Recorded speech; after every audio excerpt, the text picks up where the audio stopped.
Hello and welcome to the Built on Air podcast. Built on Air is a regular podcast where we talk with everyday people and learn about the amazing things they are doing with Airtable. Today's podcast is sponsored by OpenSide, the leading solutions provider for Airtable customers. Check out openside.com to learn more about their products and services that can take your Airtable usage to the next level. Use promo code BUILTONAIR to receive $20 towards any product purchase. On today's episode, we speak with Victor Feliciano, a true jack of all trades with an expertise in operations management. Victor has ran a national call center in the hospitality industry, owned his own pool league, and is now the founder of Master Book Flippers, an online service that helps Amazon booksellers source their products. After getting frustrated with the limitations of Google Sheets and Excel, Victor found Airtable and began using it to manage his book inventory in the summer of 2017. Since then, he's added numerous bells and whistles and has even started helping other online booksellers to create and manage their own Airtable databases. The base Victor shares with us today is his customers and subscription tracker, where he has expertly made use of junction tables to accurately track his subscriptions and the versions and rates of each. Included in this base is a daily emails table where he uses Zapier to automate the sending of links to individual bases he creates for each of his customers. Another great feature of Victor's base is his creative use of views. As a workaround for the lack of organizational tools when it comes to a base with many views, Victor uses emojis in his view names to break the list into easily distinguishable sections. Check out the show notes for links to learn more about Master Book Flippers and Victor's Airtable consulting. All right, good afternoon, Victor. Thank you for joining me on Built on Air. Good afternoon. Thanks for having me. Of course, it's a pleasure. I figured we'd just start with a little background on you and what you do. Okay, so I have an operations background. I've had lots of management positions and project management positions in pretty large companies in the hospitality and insurance industry. And in 2016, I decided to go out on my own and started flipping books like people flip houses, except I flip books online. And so started doing that in 2016, 2017. And then I started a company earlier this year in 2019 called Master Book Flippers, where myself and my team became really, really good at flipping books and finding them. And now we sell our services, and using Airtable is a big part of that on how we find books. So we help other booksellers find these books to flip. That is so That makes interesting. sense. It's a very small niche that a lot of people don't know about it. Yeah, absolutely. I mean, I had never heard of it, but I'm super intrigued. Um, Right.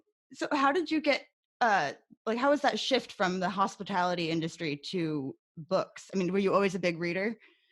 No, and I'm not a big reader as we speak. I like to read, but no, I like to make money with books. But yeah, so it is sort of a big shift. But I guess I've always been an operations guy, so I'm accustomed to working with people and using, I was Mr. Excel in the office, right? Using all kinds of tools to improve our efficiency.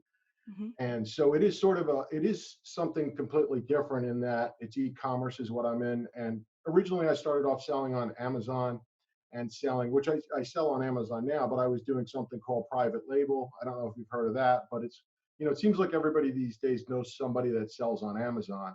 So that's what I was doing. And then I went from doing private label, which is importing products from overseas and selling them online, and now I've shifted most of my business to doing books.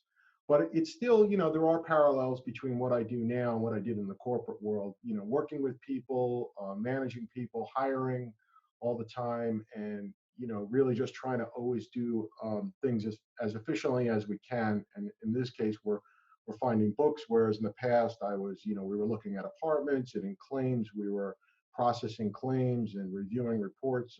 I did a lot of call center management. So I'm very much into reporting and making database decisions. So that definitely carries over to what I'm doing now. And Airtable's, again, a big part of that. Absolutely. Yeah, no, that's great. I mean, definitely, I feel like people that are like you and like me, like data driven, that can fit any size box. Like we're we can make those decisions to put the management processes in place. Yes, absolutely. Yeah, definitely. So what kind of books are we talking about? Are they like old like first edition, like fancy books? Okay, so yeah, so let me clarify. No, it's mostly used books actually, and many of them are textbooks. So we have selling seasons. Like right now, we're in the fourth quarter, so it's a big holiday push. But for me and my customers, January is a big. If just remember if, when you went to college, right? January is a big push, and then of course in the summertime again. So Mhm. that's when we have the. But the books sell all year long. So we're Right. actually able to find books on Amazon and resell those same books on Amazon using Prime or FBA, we call it. So Right. there's usually a big margin, and we're able to exploit that. And a lot of people don't like to buy from regular merchants on Amazon. They like to use their Prime membership, 2 day shipping. So that's where myself and what I do for my customers, we kind of fill that gap for everybody. Nice. Oh, that's great. So how did you find Airtable? Was it like you were doing everything in Excel and then you were like, I gotta switch everything over? And you and I didn't even talk about that before, but yes, I know. exactly right. So I was using Excel to manage the inventory, and I was also using Google Sheets. Hmm. And I'm really good in Excel and came up with all these macros. But boy, I got so frustrated after a while. So there's got to be a better way. And I didn't know what exactly I needed, but as soon as I found it in Airtable, I knew instantly what I needed it for. What I needed it for was views Hmm. specifically, right? In Excel, you can do a lot of things in Excel, of course, but you can't move things around like you can in Airtable. You can't create views easily. You're constantly sorting and filtering.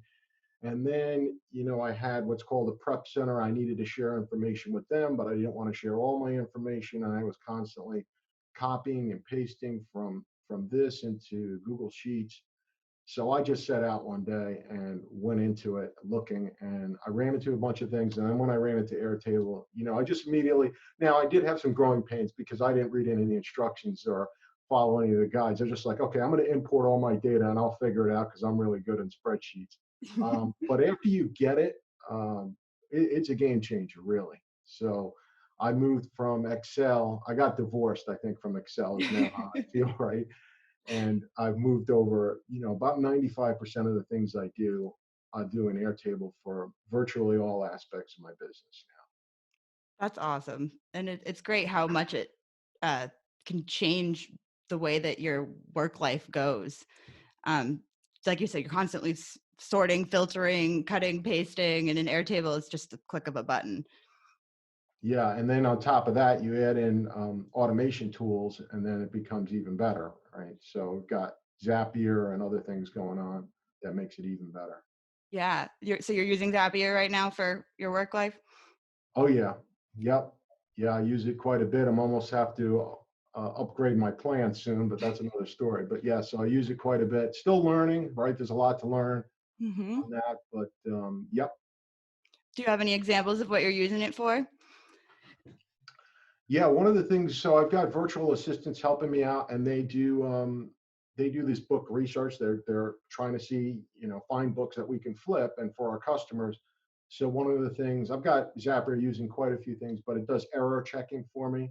So let's say we fat finger that a book was supposed to, we would put it down at 35 and they put in $355, and we're able to pick up those type of errors, and we send those into Slack. We use Slack quite a bit as well, Yeah. so those error messages will come up and let us know to take a look at these. This might be an error, or maybe other things. If we're just something filling out and we forgot a field, we've got error checking for that. We use it. I also use it, and I guess I'll show it to you when I get to the part of doing the demo of the base. But I've got this Airtable working with Zapier and with my mailer, so that each customer gets the right base at the right time for their subscription. So that's a big part of it too. Rather than having I use Active Campaign Hmm. rather than having to go into Active Campaign. This just kind of does it all behind the scenes. So it's pretty seamless. Yeah. It's great how much time it saves. It's incredible. And Absolutely. people catch the bug, I feel like. Once you start, you're like, oh my gosh, I don't have to do that again. What else can I automate? Yeah. Right. Right. That's awesome. So you said you're using Airtable for about 95% of your business. What's the 5% that Airtable can't handle that you wish that it could? I don't know that it's can handle. There's some things like you'll do in Excel if you're making some sort of a form where you need to put Mhm. formulas in different cells. In Airtable, as you well know, the formulas are put at the field level rather than at the cell level, which I Mhm. really like. But there's sometimes if you want something to look a certain way, or just that's your business case, right? You're not really using it as a database. I'll use Excel, or you're using large amounts of data. There's some limits with Airtable, although it's very fast, and sometimes it's even faster than Excel, depending on what you're doing. But then Mhm. there's other times you're using Excel, you're going to want it to, you're going to want to use those use cases in Excel. I'll tell you a couple things since we're touching on it is randomization. I can't randomize very well in Airtable. You can, there's certain ways, but I want it dynamic to just, click a button, say, hey, randomize all my records. You can do that actually in Google Sheets better than you can in Excel. But that's just one of the use cases that I would, because we randomize our data quite a bit. And when you say randomize, do you mean just like mixing it up or giving it unique IDs or Nope, um, just mixing it up. Keep it mixing it simple. I up? want I want it completely randomized. And Interesting. I'm not the only one that wants that, but I do. Now, there's ways to do it. There's all kinds of tricky things you can do, Mhm. but I'd rather just press a button and say, hey, I want these records randomized. I don't care how you do it, just do it, right? Interesting. You can do record IDs and those are random, and then you can take your data and make formulas, all those type of things. But Yeah, absolutely. So is that just to like keep it fresh in your mind so you're like looking at everything more often than you would be, I guess? Well, the reason for why I want it randomized is for our customers. We don't give them the exact same data, so I want it and that way it gives us better results the way we do our business, so that we're really doing it randomly and we're getting more consistent results than if we were to how we pull our data. A book has a title, a ISBN, it has a selling price, and I don't want it sorted by any one of those things. I want to look at a random amount of data. That's something we do in Excel. Uh, Okay. Sometimes we can do some, I can do some, but in randomization in Airtable, but it needs to be a little easier, at least for me, but not really a complaint. It's just an observation. It's not going to do every single thing we want. Of course, of course. No, I just found that interesting. I was like, I'd never really thought about that. So you manage your book inventory in Airtable and all of your orders and customers too? Just everything? Yeah, yeah. So that's what I'm going to show you. The customers, I do hiring with Airtable. I've introduced Airtable to a few hundred people. So that's always fun, answering lots of questions. You know, um, like I said, almost every aspect is done in there. I've produced probably hundreds of bases at this point. Oh my goodness. Yeah, yeah. Yeah. That's another thing. I would like to be able to delete bases in bulk. Wow. Yeah, definitely. Oh my goodness. Um, so I was curious, one thing I had thought about when I was thinking about books and selling them is, do you have any thoughts on the Kindle? I own a Kindle. I like Kindle. Yeah, it's funny you say that, right? Because you think we're headed to the digital age, but they've done studies, and college students, they really like the textbooks, right? I don't think it's going away. There's something about going to school and actually having a textbook, and they continue to be sold, and that market is strong. So I don't know that I would want a Kindle in a classroom, right? I Yeah. prefer my book, and then give me, as much as I love technology, I need a plain piece of paper and a notebook and a pen. It's probably, Oh my gosh. Yeah, no, I totally agree. And I would much prefer a textbook in front of me if I'm sitting in a classroom at a desk. yeah, Less screen time. And any excuse to get away from it for a minute. That's also nice. right, exactly. Mm-hmm. Um, so then you just started Airtable Consulting also. Yes, yes, really more by word of mouth. I've had a few friends, I tell them about Airtable, and I'm always interested because I started using Airtable in the summer of 2017. Mm-hmm. So, you talk to people now, we're heading into the 20s, and most people don't never heard of it, yet they use Excel all day long and or Google Sheets, and they just don't have no idea. about using Airtable. So yeah, so I've built a few different things for some people, and that's going well as well. Congratulations. That's great. Thank you, thank you. Yeah, it is crazy how, I mean, I am finding that more and more people are knowing what it is when I mention it. I think maybe a result of all of the commercials on like This American Life and all the podcasts I was hearing all over like the radio last summer. But once you explain it, if they understand it, everybody's so intrigued by it. I mean, I just can't see it slowing down anytime soon. Yeah, sometimes I have a hard time explaining it, right? Yeah, but that's another thing, right? How we explain it. Yeah, I'm perfecting my elevator pitch still. Oh, there you go. Let me know when you have it figured out. I don't know if I ever will. Uh, all right. So before we jump into the screen share session, I am intrigued. You had written in your bio for the show was you have an 11,000 character formula. Oh, yes. Yes, I created that. It's not going to be in what I show you now, but so you were asking me about, so one of the things Excel does better is looking up, now I'm forgetting my Excel a little bit, but I reproduced it. But it's where you go into a table and you look at different variables. And the only way you could do that in Airtable would be to do multiple if-then statements. Mm-hmm. When I mean multiple, I mean hundreds, right? Or whatever it was. And I just didn't try it. I knew that's physically how it could be done, but I said to myself, there's no way Airtable could handle this. And then I read on the forums that someone had done one even bigger. They did it. So I do not have Oh anyone my beat. gosh. Someone did a 32,000 character formula. So I said, let me try this. And it's interesting. One of the other things I like about Airtable is the way formulas are created, or where you create them is easier, I find, than doing them in Excel. But anyway, so I actually use Airtable to create the formulas. I don't know if that makes sense if you've ever tried that, but you pull up, you put in a couple of fields that are single text, and then you combine them later on. It just makes it easier. So that's how I built. So it is a massive, and to my surprise, I mean, it's a gigantic formula, and it works quickly. Absolutely amazing that could be done. I didn't even, like I said, I didn't think it could be done. I don't even know if that could be done in Excel, but it works. Yeah, I've never even tried. I mean, I've written some long formulas, but definitely not 11,000 characters. That's impressive. Yeah, it works. It works, and it was really a business need as well. It wasn't just out of fun. I really needed that. Absolutely. Well, good. Good for you. It feels good when you figure it out finally and it's finally working and you don't have to touch it again. And Right. yeah, awesome.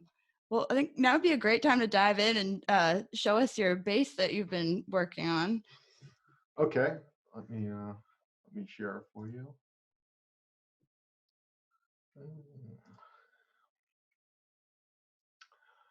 All right. So can you see this? Yes. Okay, so this is, of course, this is dummy data, but this is our our customer and subscription tracker. So we've got a bunch of tables, as you can see, and this is our main table. This is our contact. So this would be, just basically the customer's name, their email, when they signed up, and then what their order number is. And then we've got a bunch of lookups on here. We've got roll-ups, uh, all kinds of good stuff. But basically, the reason I needed to build this was so we've got different customers having different subscriptions, and then within the subscriptions, there could be different rates, and there could also be different version numbers. So to put that all together, I really broke it down, and I don't know that this is the perfect way to do it, but I know, if you're new to Airtable or new to creating databases, people will often not build it this way, and then they'll end up with a lot of rework the day that they realize that the subscription changed or they need another version number, and then they have to start taking things apart. So, Absolutely. right. So this is a work in progress, but I think I've built what I'll call, no pun intended, the base done properly, if that makes sense, right? So this is very expandable for me to whatever I'm going to change. It isn't going to be that difficult, and I shouldn't have to break anything apart. So we've got the contact. So this is an order. So when a customer comes in, they'll come in, either through an automation or I could manually put them in. And then they've got their order. We would just put them in here. And then we would have their subscription and their rate. So this is the subscription. These are the basic subscription names. So if I wanted to add another one or I had a promotion, I could just add it in there. And then you've got the rate. So just simply, when I have different dollar amounts, I would just stick them in here. And then we've got different version numbers as well. So what I'm actually doing, my customers, they're all actually using Airtable. This is what we use. So they all have their own base, but we give them different version numbers when we send them out the data every day. So I've got two junction tables in here as well. So we've got the subscription, the product, and the rate together there. And then we've got another one here, the subscription and version. I may be going too quick. Is this making sense to you? Oh, absolutely. Yes. And I think you're completely right in saying like a lot of people don't understand that they will when to use a junction table or why they might need one. And that's exactly the reason is you need somewhere to put that rate for that subscription specifically. Right, right. If you're in a rush when you do this, you're gonna regret it later on, right? You're gonna Yeah. want to just okay, it's a table with simple numbers in it, but and then the reporting becomes important. And then of course when the customers come and go, or they go and they switch rates, or they have multiple plans, you can really track and report out on all that stuff a lot easier when you build it correctly. It took quite a bit of time to build this, as you can imagine, but um, it was definitely necessary. And then what I've got over here, I've got the daily links. So when we create the links here, these are not real links, but we'll put them in here, and then they will tie into the contact. So they're getting the right link for their version number. And then what I did, and I could do this a lot of different ways, but I've got this daily email and it's flagged because the moment I would copy, and I've got lots of views on the customers too. Mm-hmm. Um, I will tell you one of the things, I have a base that, not to get off topic too much, but this is the views. I'm sure most people watching or listening to this podcast know that Airtables has views, but I have a base that has almost 70 different views on it. So my wish also would be to somehow categorize them or put them in folders and collapse them. Mm-hmm. That would be helpful. And also a description. Airtable is really good about, I like that they give you the ability to put a description on the base, also on the field level and the table level. Mm-hmm. But for some reason, the views did not get any love. I don't know why that is, right? If you think about I think about that all the time. I it. would love to be able to do that. And I don't want to name the view something super long. So I'd love to just be able to have that little information icon next to it too. Oh my God. Right. A great So, point. yeah. So what I do is I end up putting, I put a little emojis, make it a little easier. And then I even got this, right? So this is not a real view. This is just Right. showing me reports and Oh, I things love like that. that. Yeah. That's So it's actually just really to smart. make it quicker. That's really, really cool. I started all the views that I use for Zapier, I started putting a little lightning bolt emoji in front of it. A lightning bolt. Yeah, I put them at the bottom. I Yeah. should probably do that too. That's a good idea. No, I love that. The reports and more. That's clever. I like it. Right. And then I've got virtual assistants working in here as well on other bases. So I will sometimes, make them their views and try to make it, really easier for them to find with. But, it works. Hmm. It works. So this is the one that has the most different views on, when we're sending them their database or whatever. But when we're going to send out the daily email, I think I go, yeah, I would copy a part of their information and put it in this one. The reason there's flags on it is because once it gets put in here, it gets picked up by Zapier and then sends out to the customer automatically through our mail system. So that works really, really well. Excellent. Yeah, so that, I think that's it. I mean, again, the takeaway to what I said before is if anyone's going to build something like this, I would take the time, make sure you build it out using proper, database management fundamentals, so that you do not have those big problems, a Y2K type situation, down the road. Seriously, yeah. It's like you change the rate on one thing, and if you don't have it linked properly, then you're going to get incorrect numbers for the year before. Right, right. And I think I got that from my time working in corporate. I had to report up to senior management, with all kinds of reporting. And if I was somebody looking at this business, I'd want to know, okay, so the customer, when did they change? What did they change the rate from and to, and all that type of things. And you'll lose that information. You'll never have it if you don't build it, something like this. It doesn't need to be exact, but you want to have all that information. So the reporting, I don't even have the block. I use blocks quite a bit. I don't have blocks really done too well on this, but I know it's not hard for me to do it all. Yeah, absolutely. And they're making leaps and bounds with blocks over the last year, and I hope they continue to make improvements. Yes, yes. I've tested out quite a few things they've had. I look forward to what else they come up with.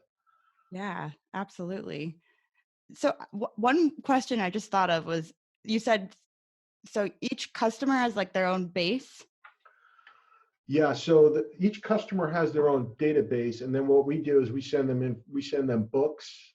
And this is not our inventory, so we don't have the books in here, but we have links to the books. And Okay. then they'll get that base, and then they'll just copy the information into their own personal base so they can work it from there. Okay. So the one that I share, it would just have, up here on the right, it just say copy base, where Right. you Right. can only just really view it and copy it. You can't manipulate any of the data or anything like that. So that's, again, one of the other huge things was the shareability of Airtable, which is pretty awesome. I got to tell you, one of the things having worked in corporate was the ability to avoid con- um, conflict between different groups, right? I don't know if you've ever experienced this in your trucking, but we used to have where salespeople would say, "No, you changed that. I don't know who did that. I don't know when that was changed." And with Airtable, there's none of that. Yeah. We have prep centers that also work in the Airtable with us. And if there's a mistake, at least we know who made it, when they made it, and there's no denying it. So Exactly. that's really powerful, because we all make mistakes, but you want to know when you made a mistake. And Airtable is a great tool to show you what happened, and very reliable in that area. Absolutely. Yeah, the record revision history is super, super helpful. I wish that they would let you search through it. And Sure. also, I want them to do the last modified by formula, because they did the last modified time, but I want to know who did it. If I could put that in the field too, that would be awesome. Oh, you'd want to. So you don't want to open it up to see who made that. Right. Who last touched it?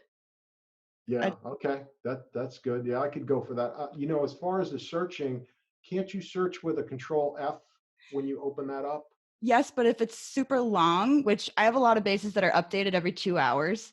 So if Oh, I want to find something that happened last week, I have to sit there and go show more, show more, show more, show more over and over. And I can't control F because it won't go. If it's not displayed, it won't. So, but yeah, right, right. Yeah, yeah, everybody's got a different business case. I would not have that, but I could see where it's needed because I'm on the pro plan, right? And I could have go back a year, and you're Mhm. right. And if you're updating it all the time, I could see exactly why you would need that. Yeah, exactly. But yeah, no, this is very impressive. Very nicely done. Yeah, there's always room for improvement, but it is a good start for me. Absolutely. So do you have any plans for what's next? What's next?